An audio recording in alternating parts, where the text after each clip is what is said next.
நம்ம ஆளுங்க தானே நம்மள இவ்ளோ தூரம் சப்போர்ட் பண்ணி கூட்டிட்டு வந்தாங்க. அவங்களுக்கு தெரியாதா அவங்களோட பெஸ்ட் ஹாலிடேஸ் நம்ம கூட தான்னு. GT Holidays, South India's #1 travel brand. Touring talkies ரசிகர்களுக்கு வணக்கம். வாங்க லஞ்ச் நிகழ்ச்சிக்கு போகலாம்.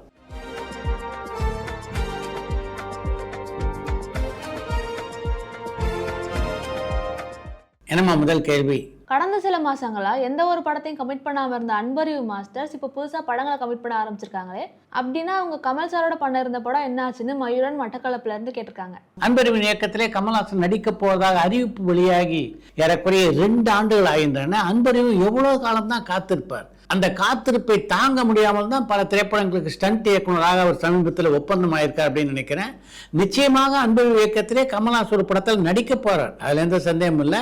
ஆனால் எப்போது அப்படின்றது தான் ஒரு மிகப்பெரிய கேள்விக்குறியாக இருக்கிறது. ராஜீவ் மேனன் புதுசா ஒரு படம் பண்ண போறதா நீங்க சொல்லியிருந்தீங்க.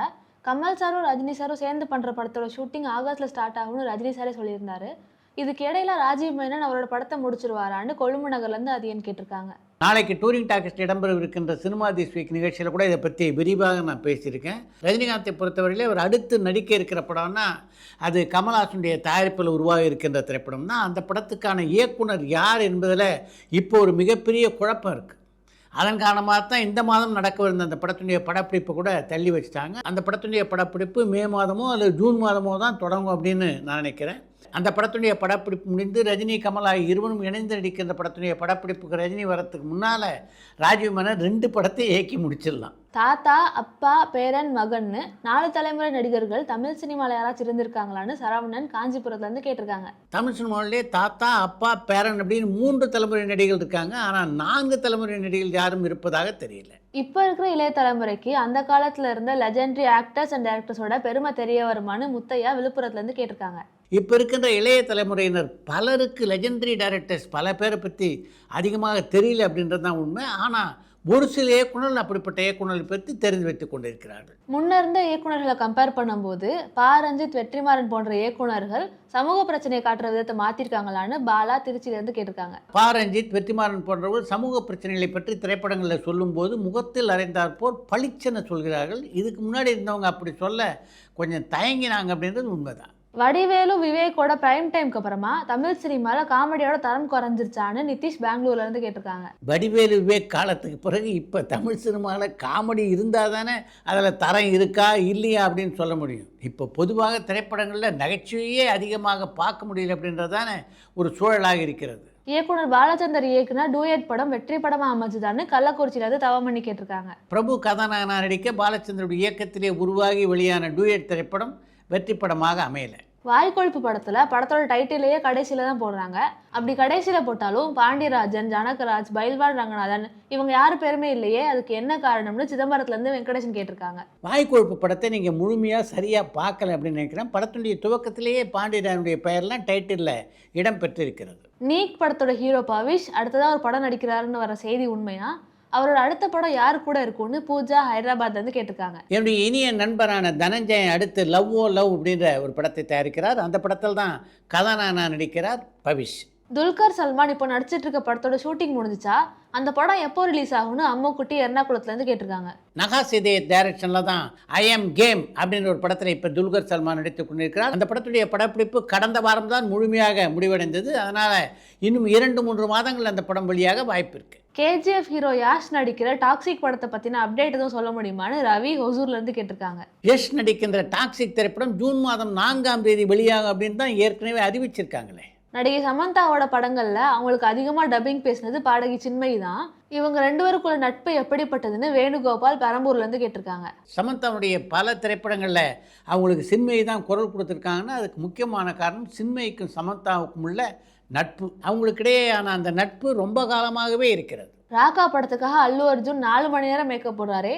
அதில் அவர் அப்படி என்ன விஷயத்தில் நடிக்கிறாருன்னு சிவகுமார் சென்னையில இருந்து கேட்டிருக்காங்க. ராகா படம் எப்படிப்பட்ட ஒரு முதலீட்டில் தயாராகின்ற படம் அப்படின்றது உங்களுக்கு நல்லா தெரியும் அப்படின்னு நினைக்கிறேன். அதனால் அந்த படத்தை பற்றிய ரகசியங்களை எல்லாம் அவ்வளவு எளிதில் வெளியிட்டு விடுவாங்களா என்ன?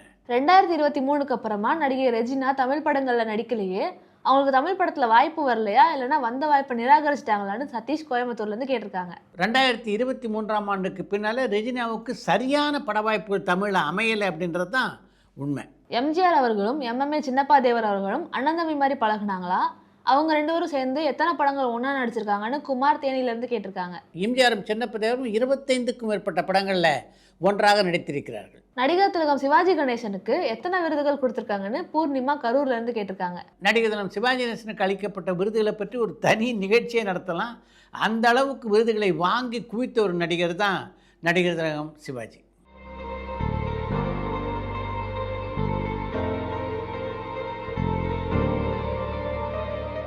பெரிய பட்ஜெட்டில் உருவாகிற பேன் இண்டியா படம் தமிழ் சினிமாவோட வளர்ச்சிக்கு உதவுதா இல்லைனா அதோட யூனிக்னஸை குறைக்குதான்னு விக்னேஷ் சென்னையிலேருந்து கேட்டிருக்காங்க. பெரிய பட்ஜெட் திரைப்படங்கள் தமிழ் சினிமாவுடைய யூனிக்னஸை குறைப்பதாக எப்படி சொல்ல முடியும்?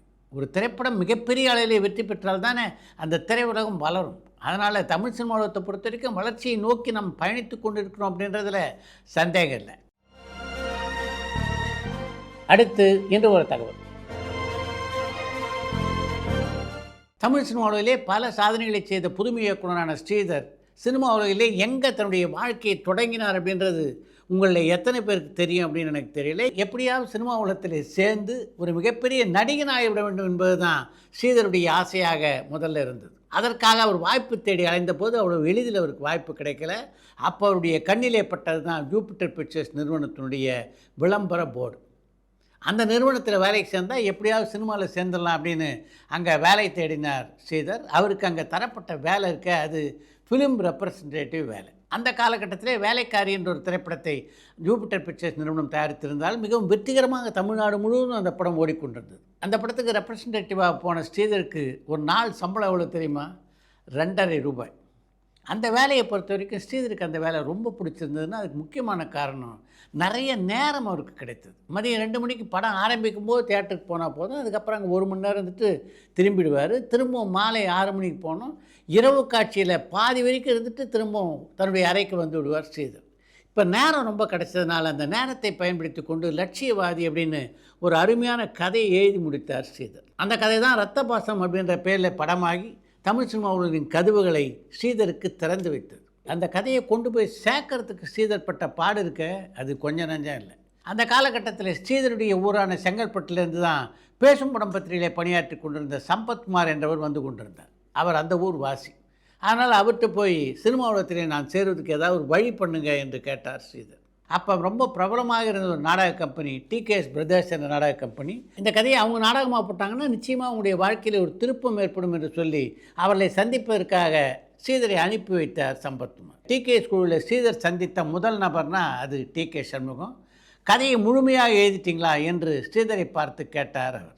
கதையை முழுசாக எழுதிட்டேன், ஆனால் இப்போ அது இல்லை, கதை சுருக்கம் மட்டும்தான் என் கையில் இருக்குது என்று அந்த கதை சுருக்கத்தை டிகே சண்முகம் அண்ணாச்சியிடம் கொடுத்தார் ஸ்ரீதர். அந்த 3 பக்க கதை சுருக்கத்தை படித்து பார்த்த டிகே சண்முகம் அந்த இளைஞங்கிட்ட ஒரு ஃபயர் இருக்குது அப்படின்றத அந்த 3 பக்கத்தை படித்து பார்த்த போதே தெரிந்து கொண்டார். நீங்கள் முழு கதையும் கொண்டு வாங்க, இந்த நாடகமாக போடுறதை பற்றி அதுக்கு பின்னால் யோசிக்கலாம் என்று சொன்னவர் ஸ்ரீதர் தெரிந்து அந்த முழு கதையும் வாங்கி படித்து பார்த்தார். வாழ்க்கையில் பிறக்கும்போதே யாரும் கெட்டவனாக பிறக்கிறதில்ல, சந்தர்ப்பமும் சூழ்நிலையும் தான் ஒருத்தனை நல்லவனாகவும் கெட்டவனாகவும் ஆக்குகிறது என்பது தான் ஸ்ரீதர் எழுதியிருந்த கதையினுடைய மூலக்கரு.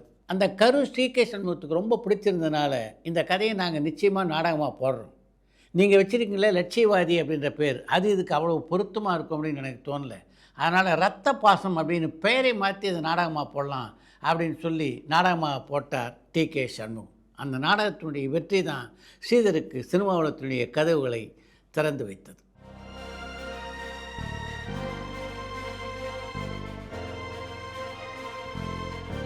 இத்துடன் இன்றைய லன்ச் நிகழ்ச்சி நிறைவு பெறுகிறது. மீண்டும் அடுத்த லன்ச் நிகழ்ச்சியிலே சந்திப்போம்.